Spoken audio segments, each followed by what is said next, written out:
Salut à tous, aujourd'hui on se retrouve pour une nouvelle vidéo dans laquelle je vais vous présenter un exercice qui est très intéressant à différents niveaux et qui va vous permettre de vous entraîner de chez vous, en vue de préparer une prochaine randonnée, un prochain trek ou tout simplement d'améliorer vos capacités physiques. Depuis ce début du confinement, j'ai reçu beaucoup de messages de certains d'entre vous, passionnés de trek et de randonnée, qui me disaient « Dimitri, comment faire pour me préparer au mieux de chez moi en vue de préparer mes prochaines sorties, que ce soit des randonnées ou des treks de plusieurs jours. » Cet exercice il est bien entendu valable aujourd'hui en cette période de confinement, puisque le but premier c'est de pouvoir vous entraîner de chez vous, mais il sera également valable demain lorsque tout ça sera derrière nous. Si pour X raison vous ne pouvez pas aller vous entraîner dans la verte, alors cet exercice il sera également très utile. La première chose à faire, ça va être de vous fixer un objectif en termes de dénivelé positif.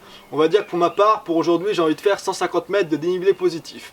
Ensuite, vous allez devoir trouver un support sur lequel vous allez pouvoir monter. Ça peut être n'importe quoi. Ça peut être un banc, ça peut être un escalier, ça peut être un tas de palettes empilées. Pour ma part, je vais utiliser ce banc en palette que j'avais fabriqué il y a quelques temps. Si vous êtes en appartement confiné, alors soyez créatif, je suis sûr que vous pouvez trouver. Encore une fois, ça peut être un banc, ça peut être un marchepied, ça peut être une chaise stable et solide, ou même tiens, votre télé qui vous fait sûrement perdre beaucoup de temps. Je pense que ça ferait du bien à pas mal de monde.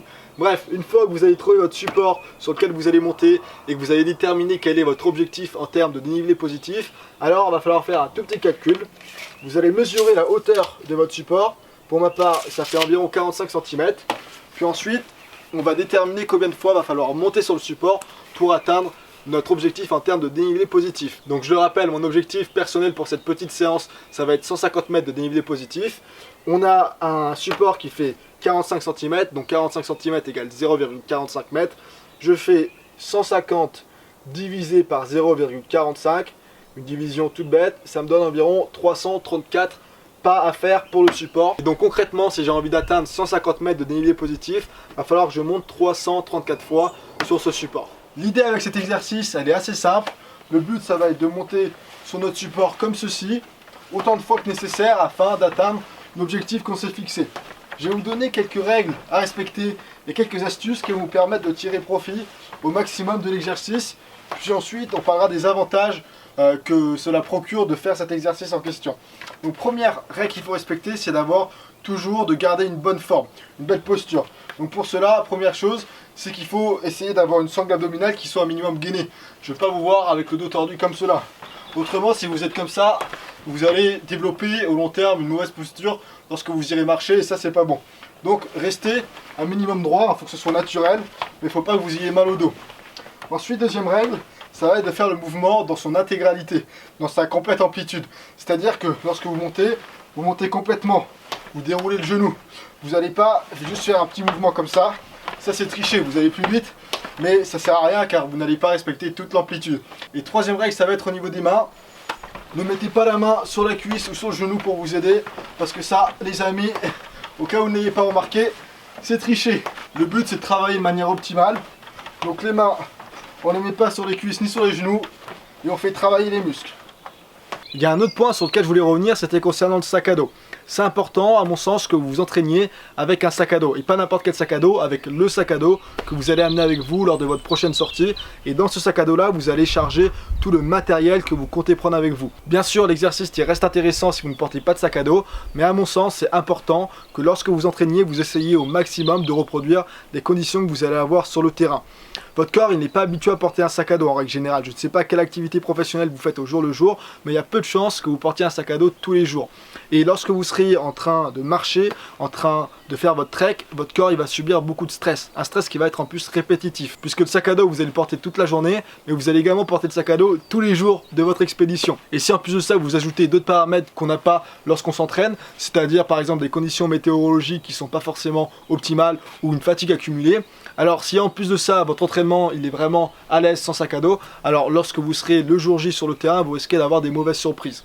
Donc prenez votre sac à dos, celui que vous allez amener avec vous, chargez-le de votre matériel.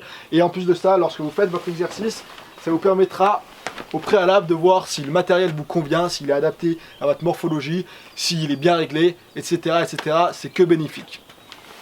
D'ailleurs, à propos du sac à dos, lorsque vous portez un sac à dos, il y a plein de muscles qui sont sollicités. Donc là, dans cette vidéo, je vous montre un exercice que je trouvais intéressant à vous montrer en cette période de confinement que vous pouvez faire chez vous. Mais il y a plein d'autres exercices qui sont intéressants. Donc ne vous contentez pas que de celui-là, ça va être hyper important pour que vous vous entraîniez à porter un sac à dos de manière optimale sans vous blesser, de renforcer, de faire d'autres exercices qui vont vous permettre de renforcer les muscles du dos, toute la sangle abdominale, mais également tous les muscles entre guillemets plus profonds qu'on a tendance à laisser de côté et qui sont en plus de ça de moins en moins stimulés avec nos modes de vie actuels, notamment si vous faites des activités professionnelles un petit peu plus sédentaires, si vous travaillez dans des bureaux par exemple. Donc n'oubliez pas, certaines personnes ont tendance à penser qu'en randonnée ou en trek, seulement le cardio, l'endurance et les membres inférieurs sont importants, mais c'est important également de travailler les membres supérieurs et notamment le gainage de toute la sangle abdominale. J'ai une autre petite astuce pour vous, si vous faites cet exercice, ça va être d'utiliser ce genre d'appareil, c'est tout bête, c'est un compteur manuel, ça coûte 3 €. L'idée c'est que ça vous permet d'appuyer ici à chaque fois que vous faites une répétition, et donc ça vous permet de ne pas forcément rester concentré sur le nombre de répétitions que vous faites, mais plutôt de vous concentrer sur avoir une bonne forme, garder une bonne forme, ou alors tout simplement ça vous permet d'avoir l'esprit libre et d'écouter nos amis les oiseaux. Alors peut-être que vous posez la question de quelle est la jambe qui part en premier, quand est-ce qu'on alterne, etc., etc. Pour ma part, j'ai essayé plusieurs choses. Ce que je préfère faire, c'est de faire 20 répétitions d'une jambe, puis ensuite alterner, faire 20 répétitions de l'autre jambe, et ainsi de suite. Vous pouvez tester différents nombres. Je ne vous conseille pas forcément d'alterner à chaque fois, car je pense que vous allez plus vous embrouiller qu'autre chose. Le but, c'est surtout de ne pas créer de déséquilibre, donc vous faites autant de répétitions d'une jambe que de l'autre. Au niveau du rythme, l'idée c'est pas forcément d'aller le plus rapidement possible. Lorsque vous partez en trail, vous commencez pas à faire un sprint. En plus de ça, en fonction de l'objectif que vous êtes fixé, vous allez être amené à potentiellement faire un sacré nombre de répétitions. Donc ne vous essoufflez pas forcément au tout début. Ceci étant dit, allez pas trop lentement, puisque ça reste intéressant de se pousser un minimum afin de travailler son cardio et d'améliorer sa capacité aérobie. Mais ça ne devrait pas vous empêcher d'aller au bout de votre séance et d'achever votre objectif. Donc apprenez à bien maîtriser votre souffle dans la durée. Quels sont les avantages de cet exercice? Premier avantage, vous allez travailler votre souffle et votre cardio. Deuxième avantage, vous allez faire un renforcement musculaire. Alors bien entendu, vous l'imaginez bien, les membres inférieurs ils vont bien travailler, mais également tous les muscles stabilisateurs de votre corps, et c'est important de ne pas les oublier. Puis troisième avantage, l'amplitude de l'exercice est intéressant, puisque au final, lorsque vous serez en randonnée ou en trek, vous allez faire que marcher, vous allez toujours répéter le même mouvement, vous montez votre genou, vous déroulez la jambe, vous faites travailler les hanches, et donc l'amplitude du mouvement, plus le support est haut au final, et plus ça va être intéressant, puisque vous allez travailler dans une grande amplitude, et d'avoir la possibilité d'avoir cette grande amplitude, c'est intéressant lorsque vous serez en trek ou en randonnée, puisque vous allez voir, vous allez souvent être amené à devoir parfois faire des grosses enjambées pour marcher entre les racines, éviter des obstacles, éviter des pierres. Un autre avantage avec cet exercice, c'est qu'il est relativement doux sur vos articulations. Certes, vous allez porter un sac à dos, mais ça entre nous, si vous partez en trek, il y a peu de choses que vous y échappiez, à moins peut-être de partir avec un âne. Ça y est, j'ai l'image de l'âne dans la tête. Revenons à nos moutons. Après l'âne, c'est les moutons qu'il y a dans la tête.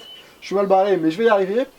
J'étais en train de dire qu'il y a énormément d'autres exercices qui sont intéressants à faire pour faire travailler son cardio ou se renforcer musculairement, que ce soit des burpees, des squats, des fentes sautées, et j'en passe énormément. Mais il y a énormément de ces autres exercices qui vont être traumatisants sur vos articulations, où on va subir des chocs, des à-coups. Alors qu'avec cet exercice-là, on prend le temps de faire un bon mouvement, de respecter une bonne forme, et vos articulations vont subir beaucoup moins de chocs et beaucoup moins d'à-coups. Donc si vous avez des articulations fragiles ou si vous souhaitez en prendre soin le plus possible, alors c'est également un bon exercice à pratiquer chez vous. Et voilà pour ce qui est de cet exercice et de cette vidéo. Avant de vous quitter, j'ai quelque chose pour tous ceux d'entre vous qui veulent apprendre à mieux préparer justement leur prochaine randonnée, leur prochain trek ou leur prochain bivouac. Je vous mets un lien dans la description qui va vous permettre de vous inscrire à ma liste d'emails privés et en même temps de télécharger une vidéo qui est gratuite pour l'instant, dans laquelle je vous donne 50 astuces justement pour mieux vous préparer pendant vos treks, vos bivouacs et vos randonnées. Donc c'est pas pour tout le monde, mais si ça vous intéresse, le lien est dans la description. Pour l'instant c'est gratuit, profitez-en pour vous former et acquérir le plus de valeur possible. 50 astuces, il y en aura quelques-unes qui vont vous plaire. N'hésitez pas non plus pour ceux qui ont Instagram à me rejoindre sur la plateforme, car j'ai tendance à publier pas mal de conseils en story sur Instagram que je ne publierai pas forcément ici sur YouTube. Pareil, le lien est dans la description. Dites-moi ce que vous avez pensé de cet exercice dans les commentaires, j'ai toujours vos retours avec beaucoup d'intérêt. Et pour ma part, je vous dis, prenez soin de vous, gardez la forme. Le fait d'être en confinement, c'est pas une excuse. Je viens de vous montrer une très bonne alternative aujourd'hui pour continuer à faire du sport. Et puis, je vous dis à très bientôt pour une prochaine vidéo.